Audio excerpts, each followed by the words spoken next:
Pega a sua Bíblia aí, irmão, em nome de Jesus. Ontem nós tivemos aqui momentos de consagração e foi muito bom.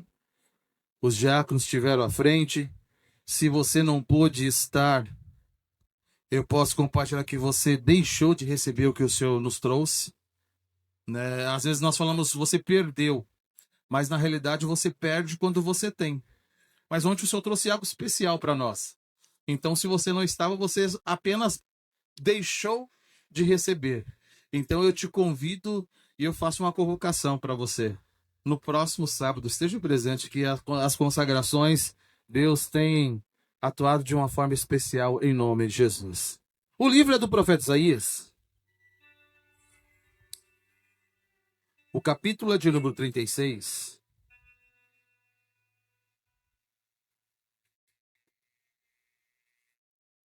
O versículo de número 13.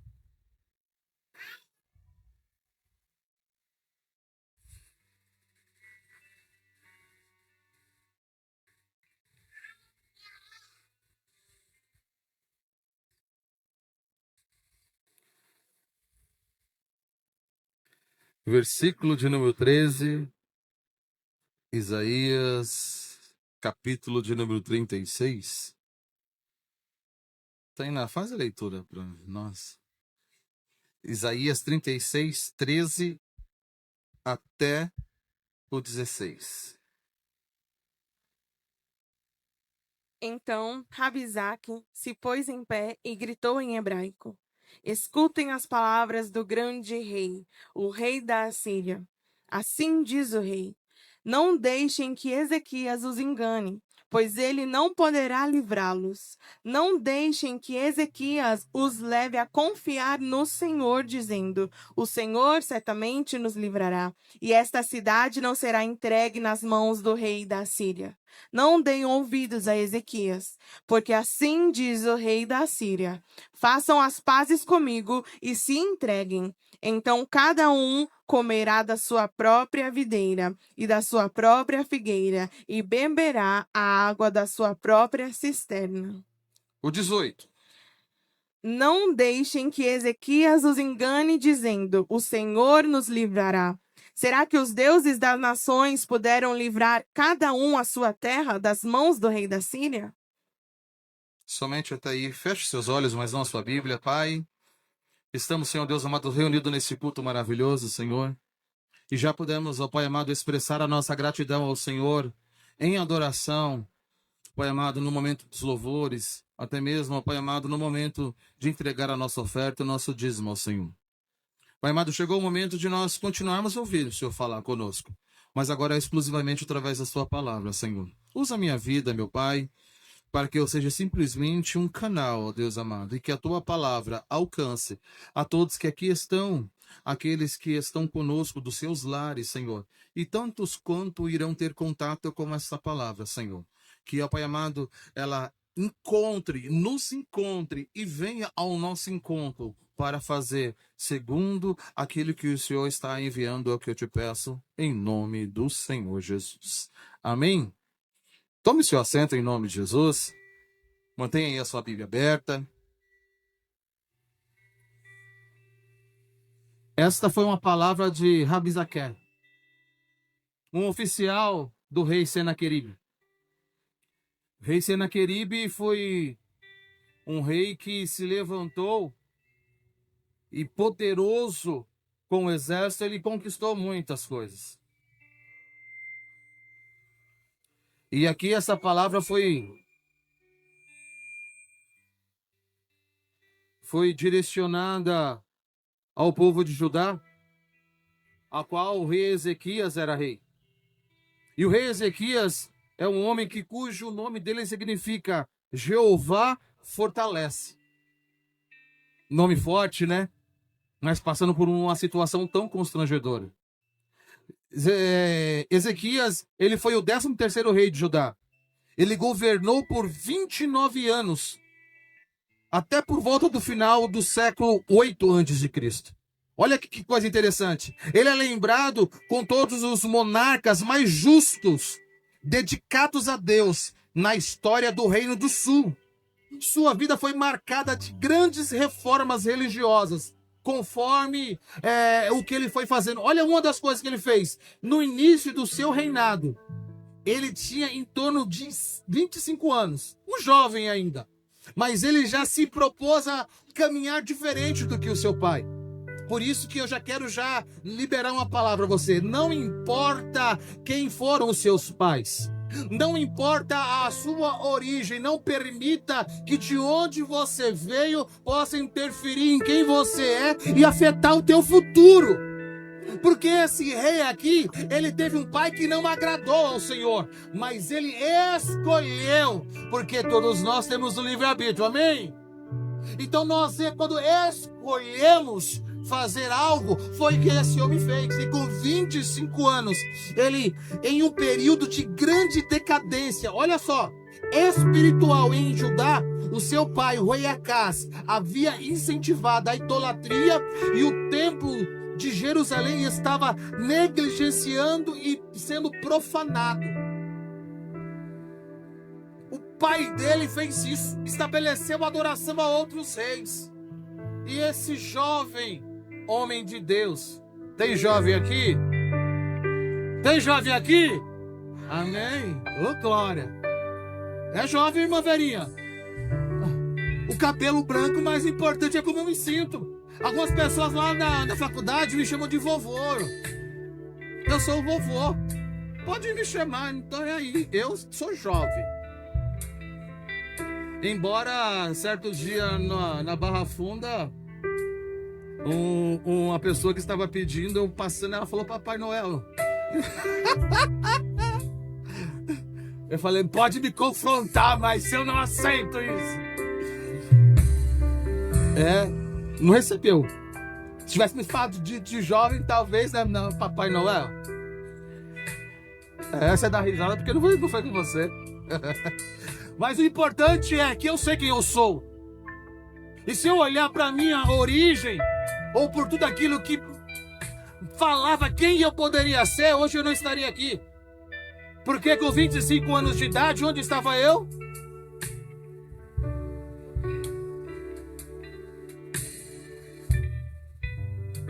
Os meus últimos anos ali na escola Valfredo, antes de ir para a escola, eu passava no bar do Dema. Né, mãe?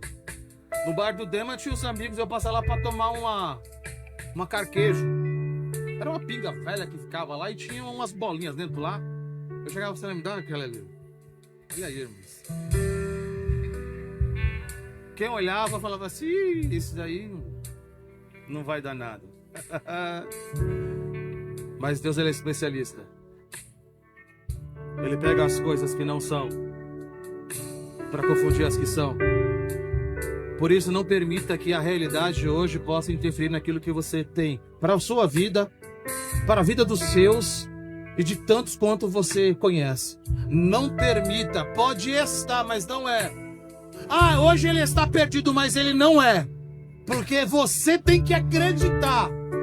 Por mais que os seus olhos te mostrem o contrário. Mas já que nós vivemos por fé. Mas esse homem com 25 anos, então, ele se levantou. Diferente do seu pai, ele demonstrou uma fé profunda desde o início do seu reinado. Rapidamente ele iniciou uma grande reforma religiosa, purificando todo o reinado, tirando toda espécie de idolatria. As suas ações incluíram, olha aí, restauração do templo. Ele abriu novamente o templo ao público. E foi o templo de Salomão, que estava fechado. Restituiu os serviços e os sacrifícios conforme a lei mosaica. O que é isso? Ele restabeleceu o culto. Porque o seu pai tinha acabado com tudo isso. Só que ele não se conformou com a maneira que seu pai vivia. E não se conformar não é ficar indignado somente. É mais que isso. Quando a Bíblia fala: não vos conformeis com este mundo, mas transformai-vos na renovação do vosso entendimento. Porque o mundo pode dizer quem nós somos, mas se você entender quem você é, você nunca vai viver como o mundo diz que você é. Um diagnóstico pode falar, não tem cura. Mas se você entender quem você é, mesmo tendo esse diagnóstico, você vai viver o melhor dessa terra ainda. Porque Deus é poderoso para te curar. Mas Ele é Deus poderoso para te manter com essa patologia e enganar toda a medicina. Quantos não receberam o diagnóstico falando, olha, tem 5 anos só, mas serve ao Senhor? Já passaram-se 10 e ainda está aí glorificando o Senhor. Ah, mas ainda está enfermo, mas está vivendo. E às vezes vivendo mais é melhor do que eu e você. Porque ele entendeu quem ele é em Deus. E esse jovem, ele entendeu quem ele era em Deus. Então ele restabeleceu os cultos. Outra coisa que ele fez, ele destruiu todos os ídolos. Ezequias ordenou a destruição dos altares pagãos, as imagens de Baal, as cinzas de Azera. Ele até mesmo destruiu a serpente de bronze que Moisés havia feito. Lembra da passagem quando a serpente começou a morder e o povo começou a morrer? O povo clamou lá no deserto. Deus, por misericórdia, falou: construa uma serpente de bronze, e todo aquele que for mordido, quando olhar para a serpente, será curado. E isso aconteceu, só que o povo é idólatra. O povo não entendeu que aquela imagem era Deus fazendo já mostrando o que seria lá na frente. Porque o que a serpente foi para o povo no deserto, a cruz é para nós hoje. Só que o povo começou a adorar a serpente. E quando esse homem, esse jovem de 25 anos começou a reinar, ele falou: aqui eu conheço o Deus que eu sirvo. E o Deus que eu sirvo, ele não divide a glória dele com ninguém. Foi no momento importante, foi construído, marcou a história, foi construído. Mas se está levando as pessoas a adorar, eu destruo. Porque a adoração é somente um Deus. É a ele toda a honra, a ele toda a glória, a ele é todo o louvor. Foi isso que esse homem fez. Só que quem olha, fala os feitos desse homem, fala: esse homem vai ser bem sucedido, não é isso?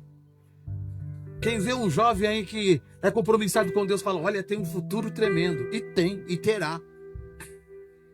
Mas não vai ser privado de passar por situações difíceis. E agora a nossa razão, Aline, às vezes nós questionamos a Deus. Porque esse homem que estava sendo confrontado, sabe o que os oficiais do rei Ezequias falou para Rabsaque? Não fala na nossa língua, não.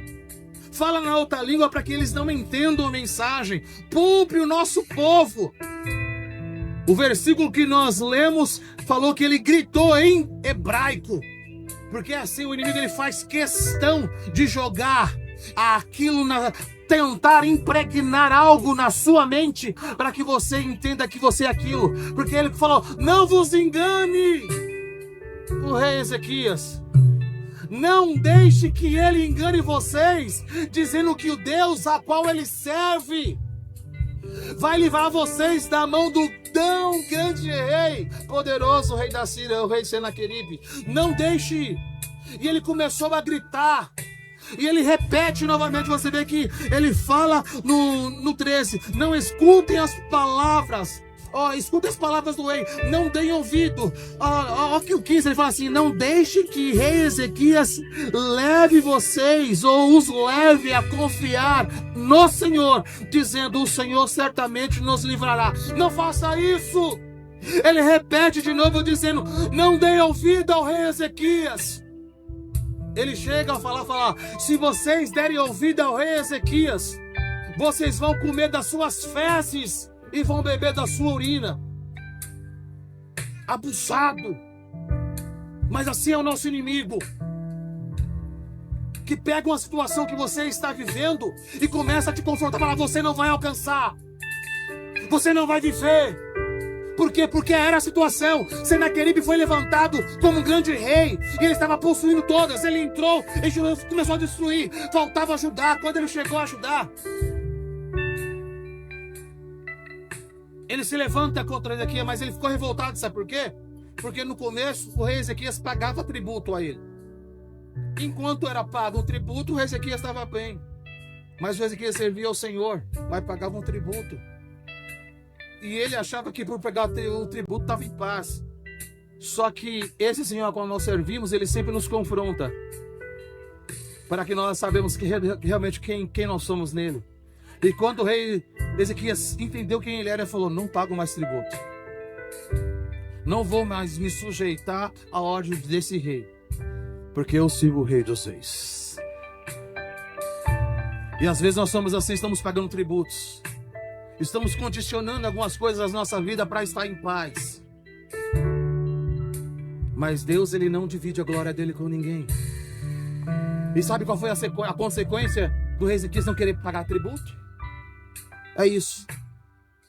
E Senaqueribe não queria somente entrar em Judá. Senaqueribe não queria somente amedrontar o povo de Deus. Senaqueribe não queria somente tirar a fé do povo no Deus vivo.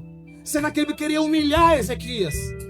Senaqueribe queria tirar toda a credibilidade que aquele homem conquistou com seus feitos. Senaqueribe queria que aquele homem não tivesse mais crédito nenhum. É diferente. Talvez você tenha o seu filho que não te dá mais crédito. A sua palavra não vale mais nada para ele. Talvez ele pega situações difíceis que você viveu e joga na sua face e fala: aí, tá vendo? Se Deus fosse amor, você não teria passado isso. E às vezes até falando: agora eu estou vivendo uma melhor situação. É assim que Senaqueribe fez com o rei Ezequias. Só que o rei Ezequias era um homem que temia o Senhor. Aleluia. E esse homem que teme ao Senhor, ele não se conformou com essa situação. Mas a grande realidade é que ele queria que Ezequias ficasse inerte, que parasse as suas obras, que parasse de incentivar o povo a acreditar num Deus vivo e passasse a temer a Senaqueribe, o grande rei da Assíria. E muitas vezes o inimigo tem feito isso com as nossas vidas. Fez de tudo, Wellington, para nos tornar inerte. E o que é estar inerte? Quem pode me ajudar aí? O que é estar inerte? Paralisado? O que mais? Tem alguma outra palavra que diz? Vamos ver então o que o dicionário nos diz. O que a ciência nos diz? Na realidade, o que a física diz sobre a inércia é a propriedade que o corpo tem de resistir às mudanças no seu estado de movimento. Em outras palavras, um objeto em repouso tende a permanecer em repouso. E um objeto em movimento tende a se manter o seu movimento retilíneo uniforme, a menos que uma força externa atue sobre ele. Esta propriedade é fundamental e é expressa pela primeira lei de Newton, também conhecida como princípio da inércia. Sabe onde eu aprendi isso? Não foi na faculdade de teologia, o qual eu tenho desejo ainda de fazer, mas foi numa faculdade de tecnologia, que trata de mecânica.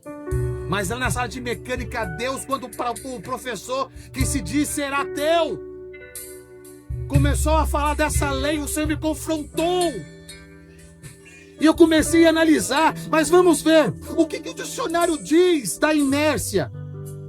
O dicionário diz que é uma resistência que a matéria tem em oferecer a aceleração. Na física, na química, é a propriedade que possui uma substância de não reagir em contato com outra substância. Será que Deus, ou será que o inimigo não tem entrado com a inércia nas nossas vidas, quimicamente e fisicamente? Será que nós paramos de fazer aquilo que Deus quer que façamos? Paramos de nos relacionar com o irmão, porque a química diz que a inércia é a propriedade que possui uma substância de não reagir em contato com outra. O que Senaqueribe, olha fresquinho, o que Senaqueribe estava querendo fazer com o rei Ezequias? Tornar que todo o povo ficasse inerte ao rei Ezequias, que não se relacionasse com o rei Ezequias, que não trocasse a fé, a confiança que Ezequias tem. Eles queriam que o povo virasse as costas para o rei Ezequias. Eles queriam que toda a credibilidade caísse por terra. Ele queria que o nome do rei caísse por terra. Que não houvesse relacionamento. Que não houvesse movimento. Inércia. E pode existir inércia bíblica? Sim ou não? Sim ou não? E o que seria uma inércia bíblica? A inércia na Bíblia frequentemente é associada à ociosidade ou à falta de ação. É um tema abordado em diversos contextos, especialmente em relação ao desenvolvimento espiritual e ao cumprimento da vontade de Deus. O termo se refere a, presta atenção, tendência de permanecer parado, sem progredir ou tomar atitudes, o que pode levar ao afastamento de Deus e à perda da oportunidade com relação aos dons espirituais. Essa é a inércia bíblica. Só que se você olhar para a lei de Newton, o maior confronto que eu tive foi porque eu sempre associei a inércia de estar parado. Eu sempre associei a inércia, Isilda, de não fazer nada. Só que nessa lei de Newton, ele fala de uma questão. Ele fala, ó, um objeto tende a permanecer em repouso e um objeto em movimento tende a continuar se movimentando em linha reta e com a velocidade constante. MRU, movimento constante retilíneo, movimento retilíneo constante. O que é isso, pastor, que você está dizendo? Talvez você, crente, está falando que você não é inerte, porque você vai à igreja, porque você entrega seu dízimo, porque você participa dos cultos. Mas a inércia também é ter movimento contínuo em linha reta e com a velocidade constante. Sabe o que é isso?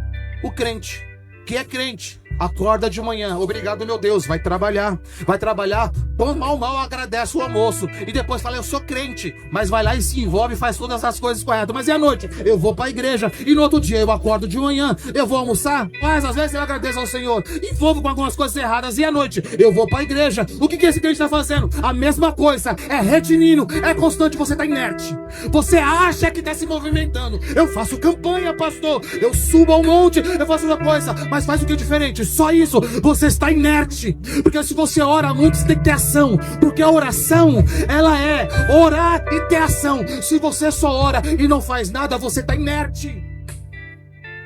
Porque se você ora e tem relacionamento com Deus, Deus não vai te deixar. Vai ter uma força externa que vai te impulsionar a se movimentar no destino que Ele tem para você, para fazer aquilo que Ele quer que você faça. Mesmo que o seu pai tenha feito tudo o contrário. Mesmo que as pessoas que você conhece tenham feito tudo o contrário. E eu fiquei pensando, pastora Gisele, o que é pior? Uma pessoa estar numa família que é totalmente errada, não tem compromisso com Deus? Ou uma pessoa, ou estar numa família de crente que vive de qualquer maneira? Eu fiquei me perguntando isso. Porque, tu é muito mais do que ser crente. Ser cristão é honrar o nome do Pai que me chamou. Ser cristão é mesmo que o irmão pise na bola, você levantar e falar, ele pode ter pisado na bola, mas olha pra mim e aponta o meu defeito. Porque nós pertencemos ao mesmo Pai, mas Ele ainda tá, eu já passei por isso, mas nisso eu já superei, olha pra mim. Ser cristão é defender o irmão e honrar o nome do Pai. Ser cristão não é divulgar o erro do irmão, que fala, errou, tá vendo? Maldito aquele que vê um escândalo e errou, tá vendo? Tem que mostrar mesmo. Cuidado que o escândalo não tá vindo dele, tá vindo de você que tá propagando o erro que ele fez.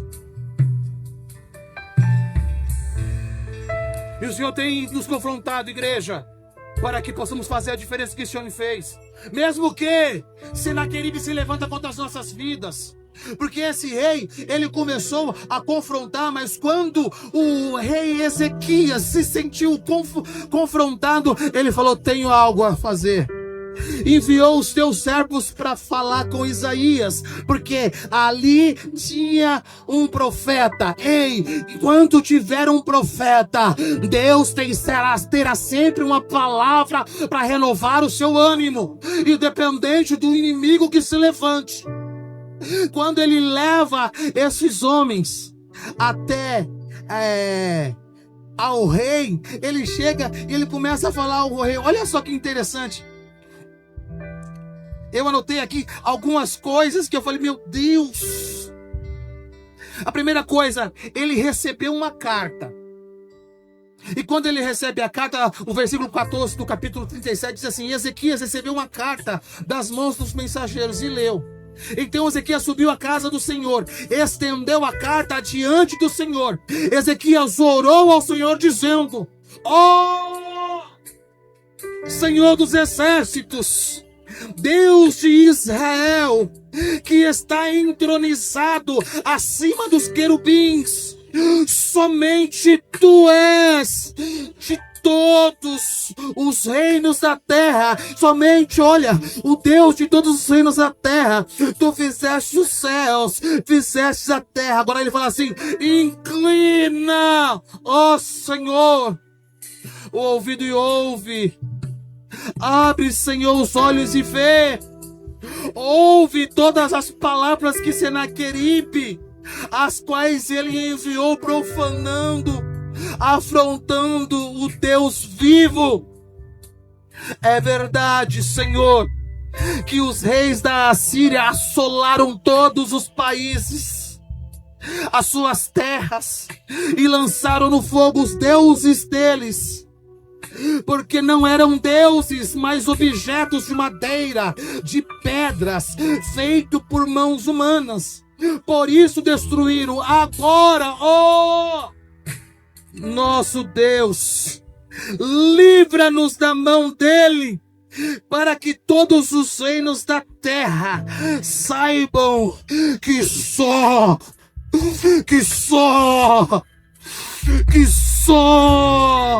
tu és Senhor. Oh, meu Deus. Esse homem recebe uma carta humilhando ele. Esse homem recebe uma carta fazendo com que as pessoas não dessem mais crédito nenhum, Ana, a palavra que pudesse sair da boca dele. Mas ele, em momento algum, pensou em si. Quando ele sobe pro monte e entra no templo, ele não fala: olha aí, o que está fazendo com o meu nome? Não, ele fala assim: Senhor, o Senhor não está vendo? Senhor, o Senhor tem ouvido, não está ouvindo? Porque não é assim? Fala a verdade. Não tem hora que você fala assim: parece que Deus não está me ouvindo porque eu estou orando e nada está mudando. Ou é mentira? Fala a verdade. Tem hora que não dava vontade de fazer essa oração que o Ezequiel falou: Senhor, abre os teus olhos e vê. Vê a afronta. Vê a situação que está passando. Eu não criei para isso, mas olha aí. Não parece que às vezes o Senhor não está vendo? Que o Senhor não está ouvindo? Mas foi isso que esse homem falou. Ele falou: Senhor, abre os seus olhos e vê. E vê o quê? Todas as palavras que Senaqueribe tem confrontado o Senhor. Ele falou assim: Deus, é verdade. Eles tomaram conta de todas as nações. Eles falaram verdade. É verdade. Eles são poderosos. E todos os deuses que as outras nações tinham foram queimados e quebrados. Isso é verdade. Mas existe uma verdade também. Os deuses que eles tinham eram deuses que eram feitos por mãos de homem. Era de madeira, era de pedra, por isso que foi destruído. Agora o Senhor não. O Senhor é o Deus. O seu trono está estabelecido acima dos querubins. O Senhor fez os céus. O Senhor fez a terra. Senhor, o povo precisa saber quem é o Senhor. Não é quem eu sou, é quem é o Senhor. Se isso acontece com a gente, o que a gente faz? Você vai ver quem eu sou. Eu sou mulher de oração. Vou te colocar no meu joelho e Deus vai fazer. Você vai ver quem eu sou. Nós precisamos a cada dia mais nos converter, irmãos. Porque esse rei aqui, ele falou: Senhor, não sou eu, é o Senhor. Ele falou do meu nome, mas está querendo tirar crédito do Senhor. Faz alguma coisa, Senhor, mas ele não pode permanecer assim. Ajuda-nos, Senhor. Sabe, mas muitas vezes nós estamos sendo confrontados. E como somos confrontados? E muitas vezes a palavra que vem nos confrontando não é mentira. E rei Ezequias conheceu isso, ele falou: é verdade. Todos os reis que foram destruídos, eles tinham Deus. Isso é verdade, Senhor. Só que quando você fala com Deus que é vivo, esse Deus que é vivo nunca te deixará inerte.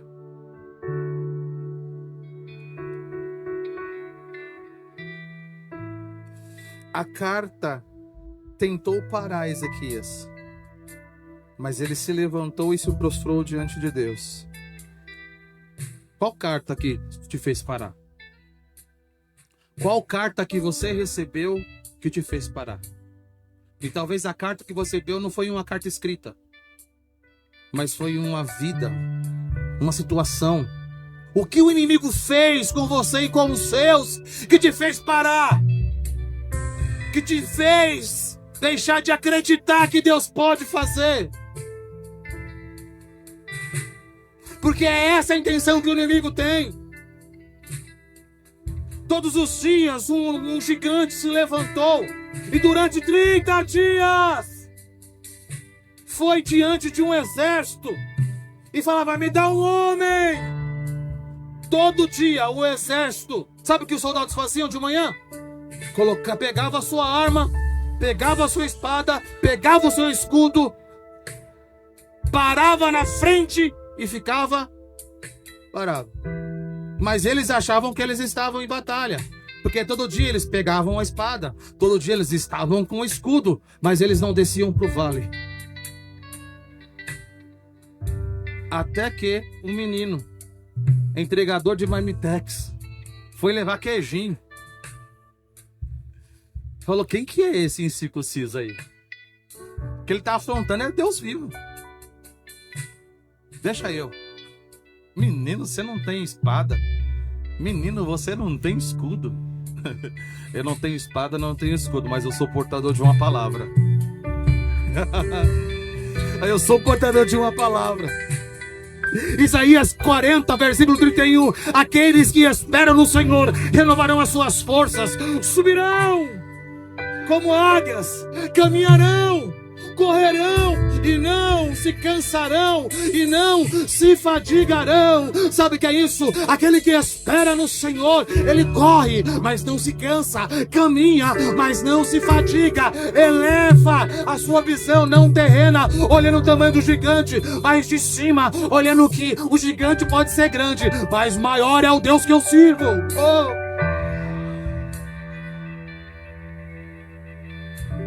Teve alguma situação que te trouxe dúvida? Será que Deus está me ouvindo? Ou alguém até chegou a falar: cadê o seu Deus? Você falou que ia ter libertação, tá eu aqui, ó. Do mesmo jeito, nada mudou. Não causa dúvida? Mas se porventura você passou alguma situação que te trouxe dúvida, você recebeu uma carta que te despertou uma dúvida. Eu tenho uma palavra para a sua vida. Ou melhor, o Senhor tem uma palavra para a sua vida. Números 23, 19. Deus não é homem para que minta, nem filho do homem para que se arrependa. Porventura diria ele e não faria? Ou falaria ele e não cumpriria? Ele não é.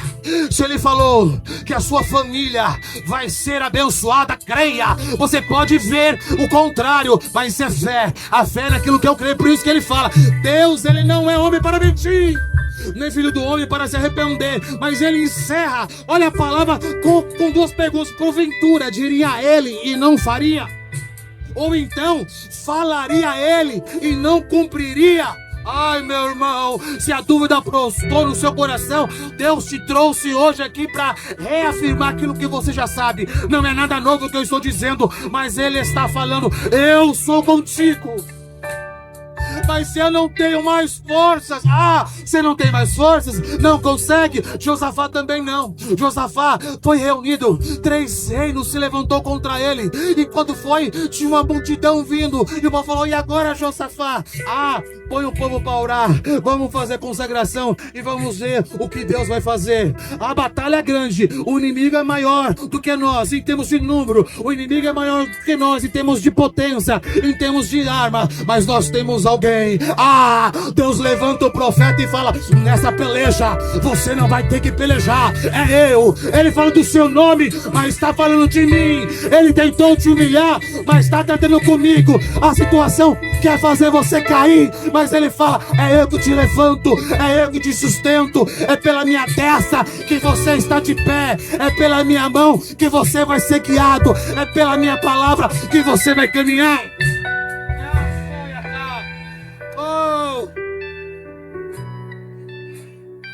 Meu Deus!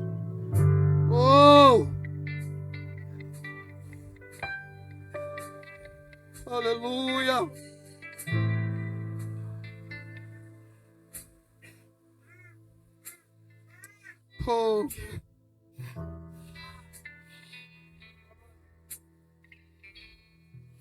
Aleluia! O versículo 5 do capítulo 37, assim: os servos de Ezequias foram falar com Isaías e lhes disse: diga ao rei a seguir o seguinte: assim diz o Senhor, não tenha medo por causa das palavras que você ouviu, com as quais os seus servos, os servos do rei da Síria, blasfemaram contra mim. Eis que porém nele um espírito, e ele, ao ouvir o cerco, o rumor, voltará para a sua terra, e lá eu farei com que ele seja morto à espada. Essa foi a passagem que o pastor Carlos falou aqui. Ele falou assim: eu vou colocar um freio na boca dele, vou colocar no nariz dele e vou dar direção, porque é eu que tenho um controle. Não foi com você que ele mexeu, foi comigo. Não foi o seu nome que ele queria jogar na lama, foi o meu. E porque você não se preocupou com o seu, mas veio atrás de mim preocupado com o meu, você vai ver o que eu vou fazer. Eu vou fazer, não é você, não é vocês que... Fica tranquilo, não temas, não tenha medo, porque agora a batalha é do Senhor, a luta é dele, é ele que entrou e ele te trouxe aqui só para você ter a certeza. Se você confiar e descansar, ele trabalha. Se você confiar e descansar, ele vai fazer. Quando uma situação faz que você fique ansioso, não tem situação que te traz ansiedade? Deus tem uma palavra para a sua vida. Segundo Pedro 5,7: lança sobre ele todas as vossas ansiedades, porque ele tem cuidado de vós. Lança para ele, joga para ele. Uma ansiedade bateu no coração de Ezequias. Falou: como nós vamos fazer? O rei é grande, o exército é poderoso, é 185 mil soldados, nós não vamos conseguir. Mas Deus, Senhor, não deixe que ele permaneça fazendo isso. As nações precisam saber quem é o Senhor. Aqui tem Deus que servimos, é Deus vivo, é um Deus que tem ouvido e ouve, é um Deus que tem olhos e vê, é um Deus que tem boca e fala. E nessa manhã Ele tem dito para você: ai meu Deus, Salmo de número 46 foi dito ontem aqui ao abrir. E o que diz Salmo 46? Deus é o nosso refúgio, fortaleza, socorro presente no momento de angústia. Portanto, não temeremos, ainda que tenha um diagnóstico, ainda que tenha uma sentença, ainda que eu conheço, pastor, o meu marido é 25 anos que eu vivo com aquela coisa. O coração é duro. Eu conheço, pastor. Mas Deus está falando para você nesta manhã. Ainda que a terra se mude, ainda que os montes se transportem para o meio dos mares, ainda que as águas rujam e se perturbem, ainda que os montes se abalem pela sua avareza, há um rio, há um rio, há um rio. Eu vou falar de novo, há um rio, até você entender, há um rio, até você glorificar, há um rio. Há um rio cujas correntes alegram a cidade de Deus, o santuário das moradas do Altíssimo. Deus está no meio dela e não será abalado. Onde Deus está? Onde Deus está? E sabe qual é ela? A cidade, Mas tem uma palavra que diz: quando estiver 2 ou 3 reunidos no nome do Senhor, Ele estará no... Sabe o que é isso? A inércia que Ele quer que você tenha quimicamente de não se relacionar com o seu irmão, é porque Ele sabe que quando você juntar com o seu irmão e juntar com outro irmão com o propósito, Deus se manifesta no... E ainda que tenha o diagnóstico, Deus, ainda que tenha a previsão, tá tudo quebrado, Deus, ainda que tá em coma, Deus, age, porque Deus é poderoso e Ele fala, Ele está no meio dela e não vai ser abalada. Deus a ajudará já ao romper da manhã. Para nós encerrarmos, se você recebeu uma notícia que te trouxe pavor, Deus tem uma palavra para a sua vida essa manhã. Salmo 91, verso 5, 6. Não temas o furor noturno, nem as setas que voem ao meio-dia, nem peste que propaga na escuridão, nem a mortandade que assola ao meio-dia. Ai, meu Deus! Quer outro? Salmo 23, verso número 4. Ainda que eu ande pelo vale de sombra e de morte, não temerei mal algum. Não temerei mal nenhum. Por quê? Porque tu estás comigo. O teu bordão, a tua vara, o teu cajado me confortam. Salmo 4, verso 8. Porque tem notícias que tiram o sono, não tem? Tem situações que tiram o sono, não tem? Salmo 4, verso 8. Em paz eu me deito e logo pego no sono, porque só tu, Senhor, me fazes repousar seguro. Deus está falando para você, não vai ter mais noite de sono perdida, porque Ele quer que você entenda, a sua segurança está nele, Samuel, a sua fortaleza é Ele.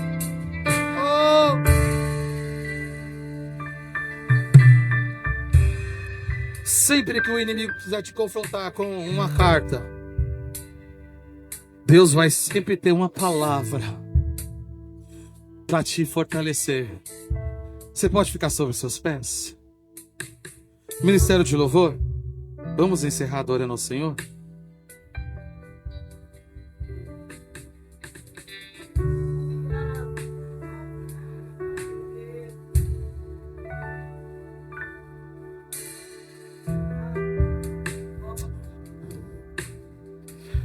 Sempre que o inimigo vier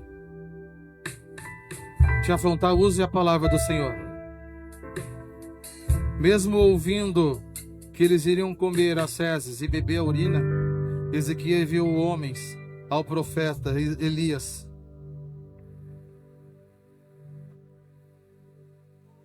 O verso de número 4 do capítulo 37. Olha o que o rei Ezequias disse: este é o dia de angústia, de castigo e de vergonha, Como se costuma dizer, chegou a hora de criança nascer, mas a mãe não tem forças para dar luz. É bem possível que o Senhor, seu Deus, tenha ouvido as palavras de Rabi Zaqueu. Olha só o que ele falou. Chegou o momento do parto. Ele se sentia assim, sabe como? Dores de parto, mas não tinha força para dar luz. Foi aonde o Senhor levantou e falou: eu sou contigo. Não tenhas medo. Sabe qual foi a palavra dele? Não temas. Não temas. Não temas. Eu vou continuar repetindo para você entender. A palavra para o Senhor é não temas. A palavra do Senhor para você é não temas. Não temas. Só que ele não para por aí. No versículo de número 21, olha o que o profeta Isaías disse para o rei Ezequias. Assim diz o Senhor Deus de Israel: visto que você fez uma oração a respeito de Senaqueribe. O que o rei falou? Visto que você fez o quê? Então Deus, ele não é um Deus que somente está vendo a afronta do inimigo, mas é um Deus que está vendo a sua oração. E ao ouvir a sua oração, ele fala assim: e assim diz o Senhor, o Deus Israel, visto que você fez uma oração a respeito do rei Senaqueribe, rei da Síria. 22. Esta é a palavra que o Senhor falou a respeito dele. A virgem, a filha de Sião, desdenha e zomba de você. A filha de Jerusalém maneia a cabeça atrás de você. Mais um. A quem você afrontou, de quem você blasfemou, e contra quem você levantou a sua voz e ergueu os olhos com arrogância, contra o Santo de Israel. Sabe o que o Senhor está dizendo assim? Ele está falando para o seu inimigo: a quem você está afrontando, porque não foi você que foi afrontado, é Deus que foi afrontado. E hoje ele está falando: eu luto a sua luta, eu vou brigar por você, você não vai levantar nenhuma arma, porque Deus enviou o anjo. O povo não levantou uma arma, e um anjo em uma noite acabou com 185 mil soldados. É grande a luta, é grande a batalha. O seu Deus é maior. O seu Deus é maior. Ele não precisou vir, ele viu um anjo. Ele viu um anjo. E foi suficiente para acabar com todo um exército. O que ele não pode fazer a favor da sua vida? Feche seus olhos. O que Deus não pode fazer através da sua vida? Deus, o teu povo está aqui, Senhor. O Senhor sabe a situação que cada um está enfrentando, ó Pai. Quais são as afrontas, ó Pai amado, que tem vindo? Qual a carta que o inimigo, ó Pai amado, tem enviado? Tem pessoas que têm diagnósticos. Tem pessoas que possuem uma sentença. Tem pessoas, ó Pai, que possuem, ó Pai amado, dedos apontando, dizendo: não vai conseguir. Tem pessoas falando que o seu pai foi assim, o seu avô foi assim, você também vai ser assim. A sua família, a família do seu avô só tinha problema. A família do seu pai teve um monte de problema. A sua família também vai ser assim. Ei, Senhor, quantas palavras. Mas em nome de Jesus, sonda agora, Pai, cada coração.